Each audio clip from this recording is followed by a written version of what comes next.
Bonjour, ici je vais t'expliquer une technique que je ne sais pas si tu sais déjà, mais je vais quand même t'expliquer. Si tu ne sais pas, ça va beaucoup t'améliorer. Parce qu'il y a plusieurs personnes aujourd'hui où nous travaillons beaucoup pour de l'argent, mais on ne connaît pas comment gérer l'argent. Et vous allez voir, aujourd'hui on ne doit pas trop parler de l'agriculture. Vous voyez, en peu de temps, on ne va pas trop parler d'agriculture. On va aider, je vais aider les salariés qui travaillent aujourd'hui, mais qui ne savent pas comment gérer leur propre argent. Vous allez voir une astuce qui va vous aider. Comment ne pas vous stresser financièrement. Donc vous allez prendre les bonnes décisions à partir de maintenant. C'est que si vous appliquez ça, vous n'aurez pas de problème. Vous allez travailler avec un moral haut. Parce que vous connaissez déjà sur l'argent. Parce que si vous ne savez pas, pour l'élément, je ne sais pas si je vais dire bêtise, parce que l'argent n'est pas une bêtise, l'argent est une bonne chose. Parce que ça fait marcher l'économie. Si vous travaillez pour un monsieur que vous ne le connaissez pas, ce serait difficile de le comprendre. Donc, il faut connaître l'argent pour mieux comprendre. Il faut connaître comment l'argent fonctionne pour toujours l'avoir à ses mains. Sinon, ça va s'échapper facilement. Donc, l'astuce d'aujourd'hui était que les petits secrets qui m'ont aidé, bon, je partage. Tu tombes, vous-même, vous pouvez aussi implémenter ça. Ça va vous aider. Je suis sûr de moi que ça va vous aider. Et ça va apporter quelque chose de meilleur en vous. Bon, si vous êtes salarié, n'est-ce pas? Ce qu'un salarié doit comprendre quand il travaille pour l'argent. Quand tu travailles pour de l'argent, même pas seulement salarié, parce que vous allez faire la simulation avec tout ce, donc, selon votre revenu, selon dans quel cadre vous gagnez votre argent, dans quel côté. Si vous êtes salarié, si vous êtes propriétaire d'un business, si vous êtes entrepreneur, si vous êtes investisseur, vous allez savoir, non, les investisseurs, on les met de côté. Parce que les investisseurs, eux, ne doivent même plus calculer ça. Eux, ils font l'argent avec l'argent. C'est donc normal. On va plus les compter. Les propriétaires de business, c'est tous ceux qui sont cadran droite, on va pas les compter. C'est ceux qui sont cadran gauche. Donc les salariés et les travailleurs autonomes, comme les comptables, les avocats, tous ces gens-là. N'est-ce pas? C'est ceux-là que le message est en train de s'adresser. Comment calculer ton argent, comment calculer tes dépenses, comment être sûr de toi, de pouvoir tenir et de pouvoir investir. Bon, à partir de maintenant, si tu es salarié, je vais te donner une base de 100 000 francs le mois, que tu as peut-être 100 000 francs à la fin du mois. On va se limiter là-bas. Ne calculez pas, ce qui tue beaucoup les gens, c'est que, ou ce qui nous tue beaucoup, c'est qu'on calcule notre salaire le mois. Et c'est ça qui est le plus gros problème. Quand tu calcules ton salaire le mois, tu ne vis pas le mois, tu vis au jour le jour.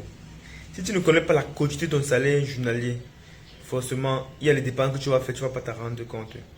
Quand la plupart des ouvriers, des employés, vous voyez, à la fin du mois, ils ont 100 000, 200 000, 300 000. Ils pensent que c'est beaucoup, mais c'est pas beaucoup. Vous allez voir. Audio, ils vont montrer que c'est pas beaucoup.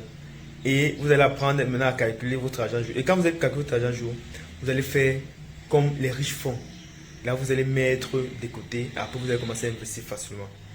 Donc, je te donne 100 000 francs à la fin du mois. Le conseil que je te donne, c'est que ne calcule pas ton salaire mensuel. Calcule ton salaire journalier.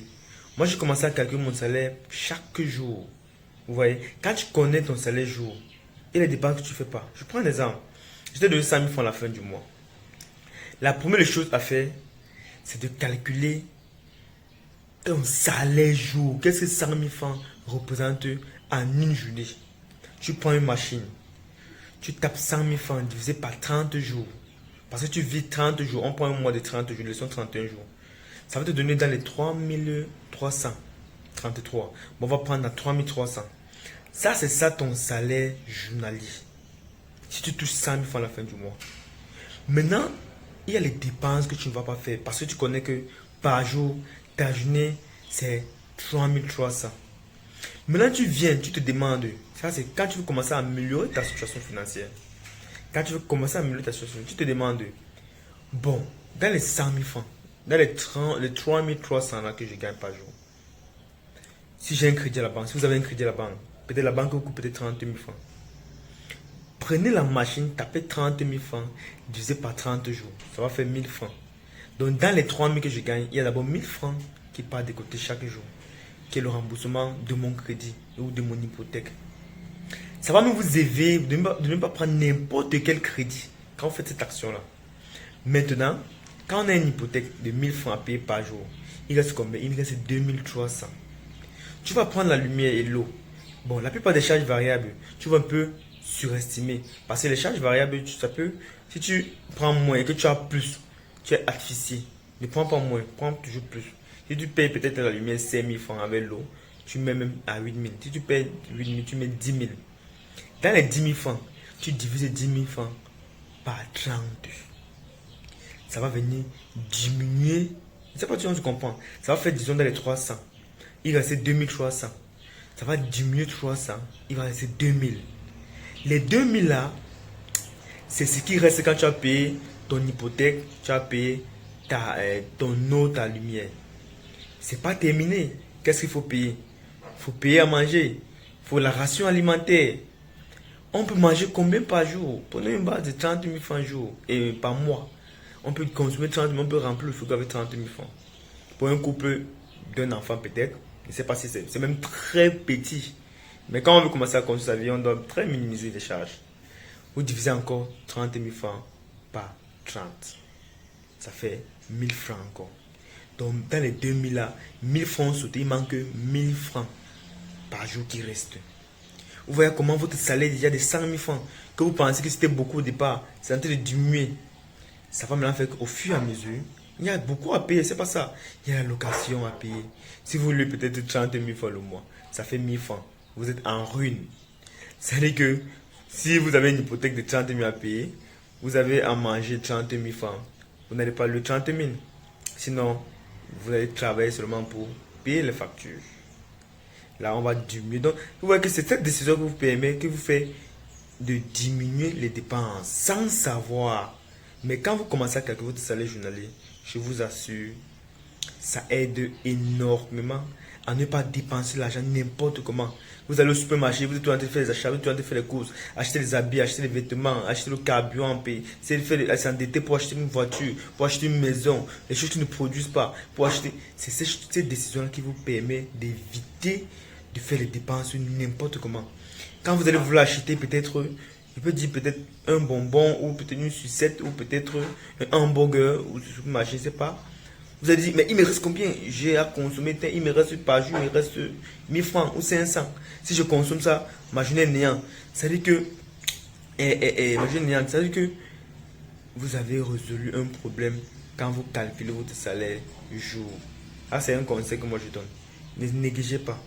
Faites un peu ça, vous allez voir. Beaucoup d'entre vous auront des économies régulièrement. Et maintenant, on va mettre ça dans un coffre chaque jour.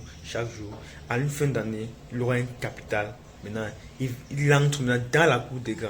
La cour des grands, c'est la cour où nous sommes tous ensemble. On investit, on prend de l'argent, on fait l'argent avec l'argent. Ça, c'est la cour des grands.